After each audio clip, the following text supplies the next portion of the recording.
জয় হিন্দ, জয় ভারত বন্ধুরা। CRPF constable kitchen service পদে কিন্তু 12,483টা পোস্টে কিন্তু ভ্যাকান্সি রিলিজ করে দেওয়া হয়েছে। বেশি সময় নিব না, ফটাফট কয়েকটা গুরুত্বপূর্ণ ইনফরমেশন বলবো, তারপরে ভিডিওটা শেষ করে দেবো। প্রথমত বলে রাখি, এটা কিন্তু লেভেল 3 কিন্তু তোমাদের গ্রেড পে দেওয়া হয়ে যাবে, তো এটা ভালো। কিন্তু গ্রুপ সি লেভেলের পোস্ট, তো নামে তোমার মনে হচ্ছে যে কিচেন সার্ভিসেস জব, কিন্তু অবশ্যই এটা গ্রুপ সি লেভেলের জব, যেখানে বেতনটা কিন্তু খুব হাই পরিমাণে দেওয়া হবে এবং চাকরিটা খুব ভালো। ঠিক আছে, এখানে মেল এবং ফিমেল অর্থাৎ মহিলা পুরুষ দুটো ক্যান্ডিডেটের ভ্যাকান্সি থাকবে। যদিও ফিমেলদের ভ্যাকান্সিটা একটু কম থাকছে তুলনামূলকভাবে, 302খানা ভ্যাকান্সি থাকছে। ওকে, তোমরা যে এই কিচেন সার্ভিসের ফর্মটা যে অ্যাপ্লাই করবে না, তার কিছু ক্রাইটেরিয়া দেওয়া হয়েছে। কারণ প্রত্যেক বছরই এই কিচেন সার্ভিসের ফর্মগুলো রিলিজ করা হয়ে থাকে, প্রতি বছরও নাই, এবছরও রিলিজ করা হয়েছে। এবং তোমাদের এই ফর্ম ফিল আপটা তোমাদের কিন্তু চলবে, কিন্তু হ্যাঁ, মোটামুটি 1 মাস কিন্তু ফর্ম ফিল আপ চলবে। দেখো, তোমাদের মাধ্যমিক পাস কিন্তু লাগবে। সর্বমোট কথা হচ্ছে এখানে মাধ্যমিক পাস লাগবে, কোনো রকম কি বলবো, উচ্চ মাধ্যমিক গ্র্যাজুয়েশন লাগছে না। আর একটা গুরুত্বপূর্ণ তথ্য, যেটা হচ্ছে এই কিচেন সার্ভিসের ফর্ম ফিল আপগুলো করতে গেলে না, তোমার একটা সার্টিফিকেট লাগবে। দাদা ভাই বা দিদি ভাইরা যারা দেখছো, অন্যান্য ফর্ম ফিল আপগুলো যেগুলো করবে সেখানে সার্টিফিকেট লাগে না, কিন্তু তোমরা এই কিচেন সার্ভিসের ফর্ম ফিল আপগুলো সার্টিফিকেট লাগবে। তাছাড়াও এখানে স্পেশালি মেনশন করে দেওয়া আছে 2 নম্বর পয়েন্টে যে NSQF লেভেল 1-এর সার্টিফিকেট কিন্তু লাগবে এই তোমাকে কিচেন সার্ভিসের ফর্মটা ফিল আপ করতে গেলে। তোমরা এই সার্টিফিকেটটা কী করে তৈরি করবে?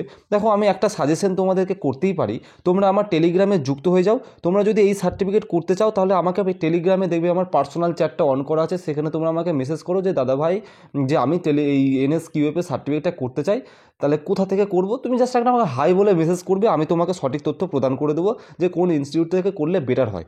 কারণ কি বলো তো, এই যে সার্টিফিকেটটা বের করতে না তোমাদের 1 মাসের বেশি সময় লাগবে।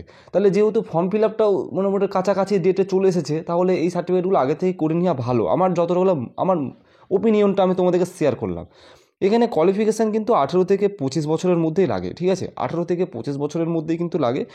আর একটা মেন কথা হচ্ছে, তোমরা চিন্তা করো না যারা ওভার এজ হয়ে গেছো বা বয়স পেরিয়ে গেছো, তোমাদের যারা যদি ক্যাটাগরির মধ্যে পড়ে থাকো, তোমরা যদি এসসির মধ্যে 5 বছরের ছাড় পাবে, ওবিসির মধ্যে 3 বছরের ছাড় কিন্তু এগুলো সচরাচর পেয়ে থাকে। ওকে, তারপরে যারা অনেকে হাইট নিয়ে একটু সমস্যা হয়ে থাকে, দেখো ওই কনস্টেবলের যে ভ্যাকান্সির যে হাইট বা সেটা আলাদা, কিন্তু এখানে কিচেন সার্ভিসের যে হাইটটা, সেটা পুরুষদের প্রত্যেকটা ক্যান্ডিডেটদের জন্য কিন্তু 165 সেন্টিমিটার রাখা হয়েছে, এটা একটু মাথায় রেখো। আর যারা ফিমেল ক্যান্ডিডেট রয়েছে, তোমাদের কিন্তু 155 সেন্টিমিটার হাইট রাখা হয়েছে। ঠিক আছে, এটা কিন্তু ওভারঅল ক্যান্ডিডেট। এবার তো কিছু আর কি স্টেট ওয়াইজ বা কিছু ইউটি ওয়াইজ কিন্তু ছাড় আর কি পেয়ে থাকে, তো সেটা একটু কাইন্ডলি একটু দেখে নিও, এখানে ডিটেলসটা দেওয়া রয়েছে, একটু পড়ে নিও তোমরা। আর এই যে ফর্ম ফিল আপটা শুরু হবে, এবারে কনফার্ম বলে দিচ্ছি আমি তোমাদেরকে, একবারে এপ্রিল মাসের 2nd উইক নাগাদ থেকে এই ফর্মটা তোমরা একবারে কনফার্ম দেখতে পাবে। কারণ প্রত্যেক বছর সিআরপিএফের তরফ থেকে কিন্তু ভ্যাকান্সি রিলিজ করা হয়ে থাকে। এবছরও কিন্তু সেই মার্চ বলবো না, পুরো এপ্রিলেই তোমাদের এই ফর্মটা ফিল আপ শুরু হয়ে যাবে। তো এই পর্যন্ত জয় হিন্দ, সবাই সুস্থ থেকো, ভালো থেকো।